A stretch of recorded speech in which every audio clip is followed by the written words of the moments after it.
Dictation start होगा 5 second बाद। Start. अर्थव्यवस्था की चमकती तस्वीर के बीच अगर बेरोजगारी के आंकड़े में युवाओं की हिस्सेदारी चिंताजनक स्तर तक दिखाई देने लगे तो सोचने की जरूरत है कि विकास के रास्ते में इस मसले का क्या हल है। हालांकि हाल के वर्षों में युवाओं की संख्या और ऊर्जा को देश की ताकत के तौर पर पेश किया गया और उन्हें विकास का वाहक बताया गया है, लेकिन अब अगर युवाओं का ज्यादातर हिस्सा बेरोजगारी की समस्या का सामना कर रहा है तो उसे कैसे देखा जाएगा। गौरतलब है कि मानव विकास संस्थान यानी आईएचडी के साथ मिलकर अंतरराष्ट्रीय श्रम संगठन यानी आईएलओ ने मंगलवार को इंडिया एम्प्लॉयमेंट रपट 2024 जारी की है।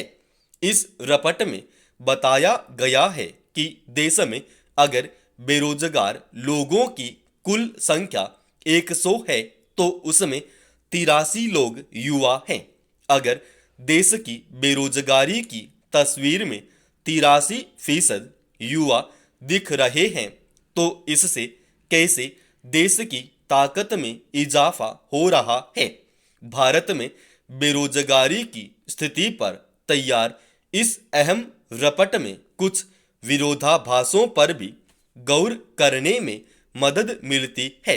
माना जाता है कि बेरोजगारी की समस्या काफी हद तक शिक्षा और कौशल विकास के अभाव का भी नतीजा है, मगर आईएलओ की रपट के मुताबिक देश के कुल बेरोजगार युवाओं की तादाद में करीब 2 दशक पहले के मुकाबले अब लगभग दोगुनी बढ़ोतरी हो चुकी है।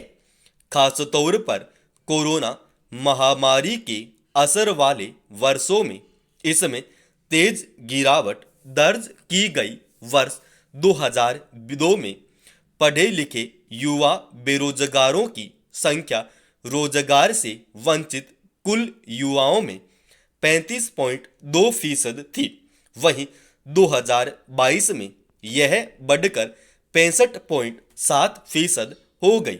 यह स्थिति तब है जब इस अध्ययन में उन पढ़े लिखे युवाओं को भी शामिल किया गया जिन्होंने कम के कम 10वीं तक की शिक्षा हासिल की हो। इस आलम एक जटिल स्थिति यह पैदा होती है कि जितने लोगों को रोजगार मिल सका उनमें से 90% श्रमिक अनौपचारिक काम में लगे हुए हैं, जबकि नियमित काम का हिस्सा बीते 5 वर्षों में काफी कम हो गया है। हालांकि सन 2000 के बाद इसमें बढ़ोतरी दर्ज की गई थी। बेरोजगारी की दुखद तस्वीर के बीच एक खराब स्थिति यह है कि इस दौरान ठेकेदारी प्रथा में वृद्धि हुई है। रपट के मुताबिक संगठित क्षेत्रों में भी कुल कर्मचारियों का कुछ फीसद हिस्सा ही नियमित है और वे दीर्घकालिक अनुबंधों के दायरे में आते हैं।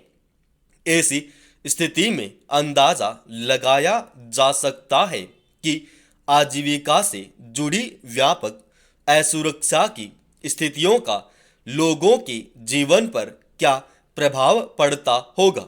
विडंबना यह है कि बढ़ती बेरोजगारी के साथ घटती आय का सामना कर रहे परिवारों में सीधा असर यह पड़ता है कि बच्चों और खासतौर पर लड़कियों की शिक्षा बाधित होती है।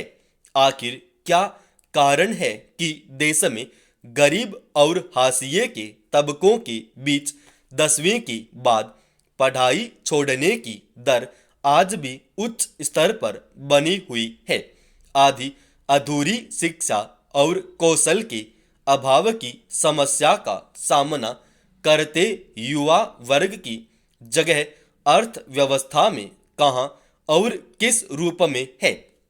राजनीतिक नारेबाजी में देश में युवाओं की बढ़ती तादाद और ताकत को एक उम्मीद के तौर पर पेश करने में कोई कमी नहीं की जाती है, मगर वादों या घोषणाओं की नीतिगत स्तर पर जमीन पर उतरने की हकीकत कई बार उसके उलट होती है। सवाल है कि इस विरोधाभासी स्थिति के रहते विकास की राह कहाँ पहुँचेगी।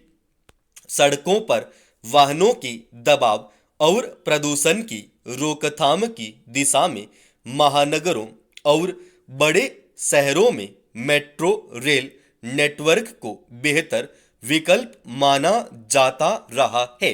इसी को ध्यान में रखते हुए राजधानी दिल्ली समेत कई बड़े शहरों में नगरीय यातायात के लिए मेट्रो रेल नेटवर्क बिछाया गया है, लेकिन चिंता इस बात की है कि परिवहन का सबसे सुगम व सुविधाजनक माध्यम माना जाने वाला मेट्रो रेल नेटवर्क कमोबेश हर जगह घाटे में चल रहा है।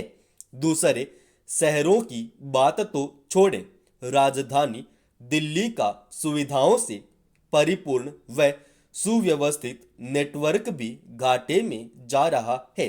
दिल्ली में भी जहां हर दिन 65 लाख यात्री मेट्रो में सवार होते हैं और जयपुर में भी जहां हर दिन 50,000 यात्री आवागमन के लिए मेट्रो को चुनते हैं, मेट्रो रेल नेटवर्क का संचालन घाटे में है।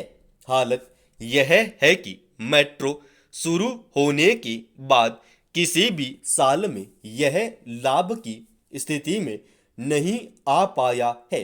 विडंबना यह है कि लगातार घाटे के बावजूद सरकारी स्तर पर मेट्रो रेल नेटवर्क के विस्तार के प्रयास भी निरंतर हो रहे हैं।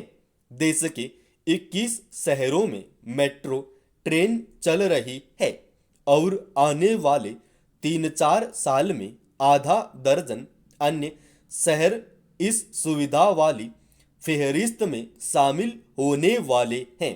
घाटे की स्थिति में मेट्रो का विस्तार नहीं करने की बात को भले ही उचित नहीं कहा जाए, पर मेट्रो रेल नेटवर्क जहां जहां भी है वहां इसके घाटे में रहने के कारणों की तरफ तो जाना ही होगा। यह देखना ही होगा कि मेट्रो की सुविधा जारी रखते हुए घाटा कम या खत्म कैसे किया जा सकता है। यह इसलिए भी जरूरी है क्योंकि छोटे बड़े शहरों को मिलाकर देखा जाए तो सालाना 1.25 लाख करोड़ रुपए से अधिक का नुकसान लंबे समय तक नहीं झेला जा सकता। लगातार घाटे की स्थिति बन रही तो ऐसा दौर भी आ सकता है जिसमें मेट्रो सेवाएं अनुपयोगी लगने लग जाएं, जबकि ऐसे नेटवर्क की जरूरत कभी खत्म नहीं होनी चाहिए। चिंता इस बात की भी करनी होगी कि कभी महानगरों व बड़े शहरों के लिए जीवन रेखा बनी मेट्रो सेवाएं ठप होने की नौबत आ जाए, तब स्थानीय यातायात पर कितना खराब असर पड़ सकता है। देखना यह भी होगा कि नियंत्रक एवं महालेखा परीक्षक ने पर्याप्त यात्री संख्या नहीं होने के बावजूद मेट्रो के नए नए प्रोजेक्ट लॉन्च होने पर सवाल क्यों उठाए हैं। एक तरफ से यह कहा जा सकता है कि कहीं भी मेट्रो रेल प्रोजेक्ट को धरातल पर लाने से पहले वाणिज्यिक औचित्य की कसौटी पर नहीं परखा जा रहा, जबकि किसी भी प्रोजेक्ट को शुरू करने की यह अहम शर्त होनी चाहिए। समाप्त। दोस्तों, इस डिक्टेशन का पीडीएफ फाइल अपने Telegram channel study with HP Swami पर डाल रखा है।